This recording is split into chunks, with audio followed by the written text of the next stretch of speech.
Baik, Assalamualaikum warahmatullahi wabarakatuh. Selamat pagi, selamat siang, selamat sore, selamat malam. Sebelumnya, terima kasih atas kesempatannya pada kali ini.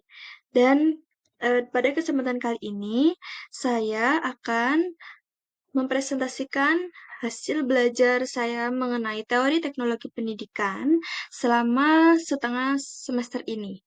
Jadi, eh, di sini saya akan mempresentasikan mengenai teori teknologi pendidikan.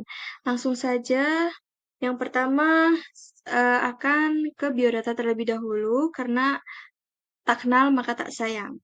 Jadi, perkenalkan nama saya Febri Dwi Puja Lestari dengan NIM 25010226051, berasal dari Rombel B dalam mata kuliah Teori Teknologi Pendidikan yang diampu oleh Bapak dosen Ahmad Farhan SPD MPD.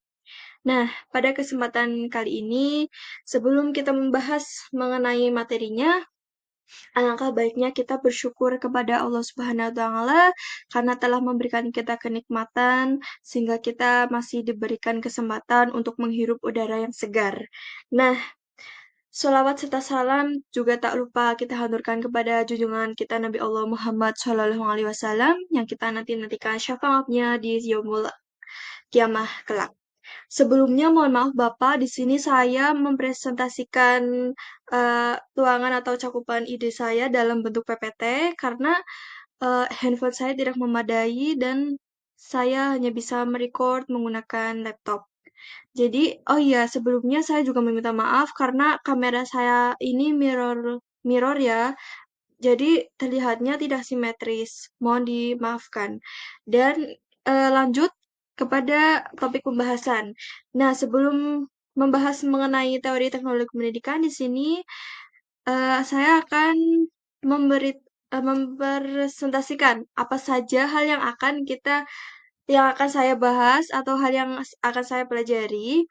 Jadi yang pertama yaitu latar belakang teknologi pendidikan, lalu ada definisi teknologi pendidikan, lalu ada konsep teknologi dan konsep pendidikan, lalu ada penerapan prinsip creating, using, and managing dalam praktik etik teknologi pendidikan, dan yang terakhir adalah hubungan antara konsep teknologi dan pendidikan dalam membentuk landasan teknologi pendidikan.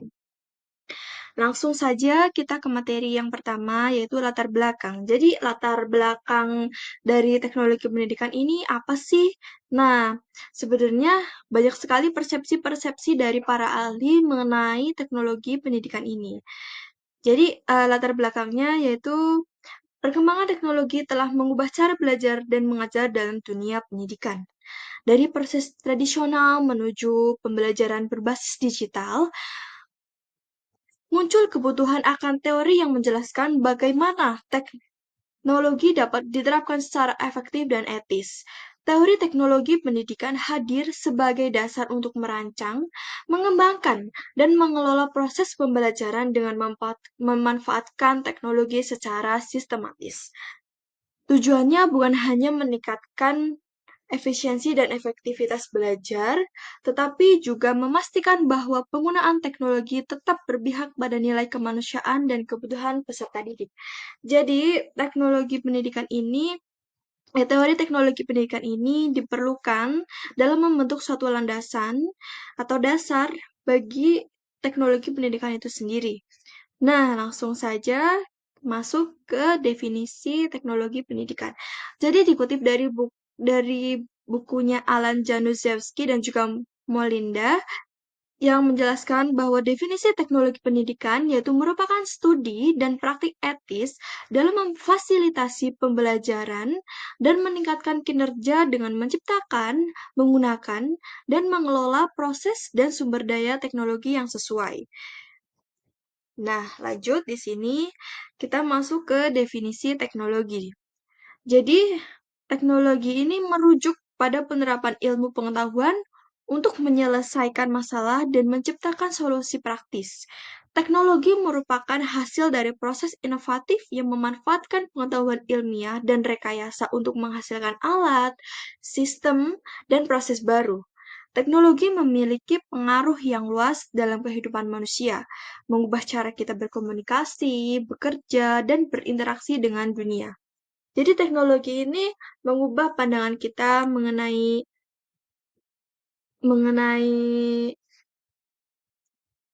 mengenai cara pandang kita terhadap teknologi itu sendiri. Langsung saja ke definisi pendidikan. Sebenarnya ini konsep ya Bapak, mohon maaf human error karena terburu-buru. Jadi ini sebenarnya itu konsep teknologi dan juga konsep pendidikan. Jadi selanjutnya yaitu konsep pendidikan adalah suatu sistem yang terencana dan terarah untuk mengembangkan potensi peserta didik baik secara intelektual, emosional, sosial, moral maupun spiritual. Pendidikan tidak hanya sebatas proses transfer ilmu pengetahuan, tetapi juga pembentukan karakter dan kepribadian manusia.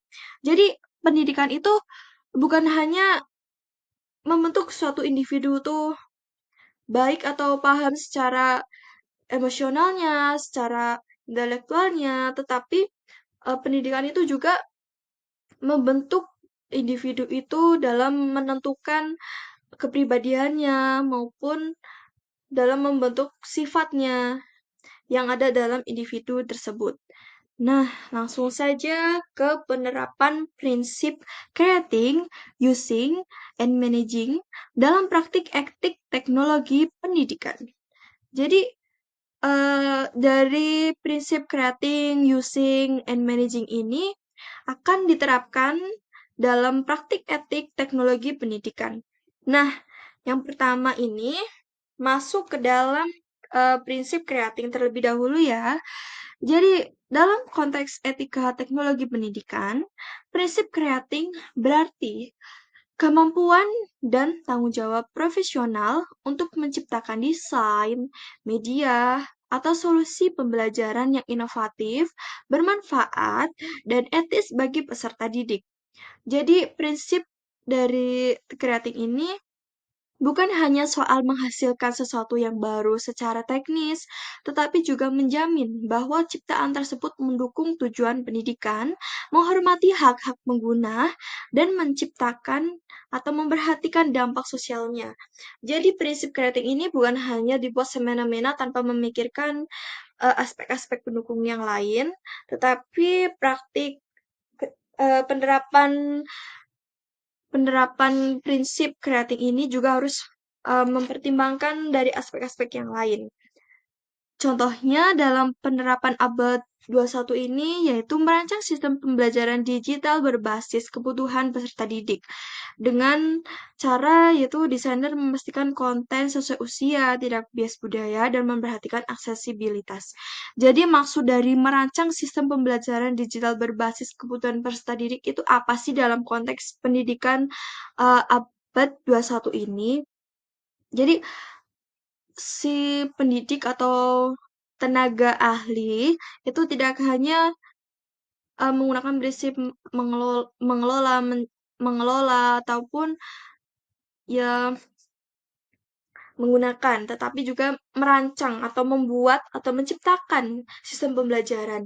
Contohnya, semisal dalam aplikasi digital untuk pembelajaran atau e-learning, si perancang atau pendidik ini menciptakan si teknolog pendidikan ini menciptakan media pembelajaran, misalnya dengan membuat aplikasi Google Classroom. Jadi, aplikasi Google Classroom ini kan banyak sekali manfaatnya, dan itu dapat digunakan sebagai jembatan atau media atau bahan ajar dalam proses pembelajaran. Nah, ini tuh juga harus disesuaikan dengan usia.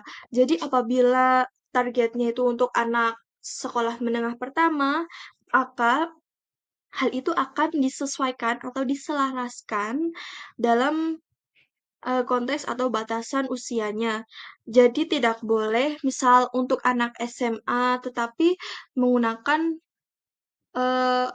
menggunakan materi untuk anak kuliah atau untuk anak SMP menggunakan materi untuk anak SMA.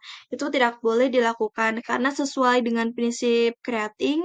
Jadi itu tuh harus memperhatikan dampak sosialnya. Kan tidak etis ya apabila pembelajaran anak SMP tetapi menggunakan materi anak SMA. Tentu saja itu akan mengganggu proses pembelajaran karena ya kemampuan intelektual dari peserta didik yang SMP dan SMA itu tentu saja berbeda.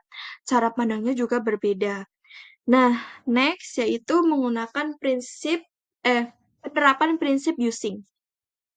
Jadi, prinsip using dalam konteks etika teknologi pendidikan ini mengacu pada penggunaan teknologi, media, dan sumber belajar secara tepat, bertanggung jawab, dan berlandaskan nilai-nilai moral serta profesionalisme. Artinya, seorang pendidik atau teknolog pendidikan tidak hanya mampu menggunakan teknologi, tetapi juga menjamin bahwa penggunaannya bermanfaat, aman, dan tidak menimbulkan dampak negatif bagi peserta didik maupun masyarakat. Jadi, prinsip using ini, setelah kita melewati prinsip creating tadi, prinsip using ini tuh harus mampu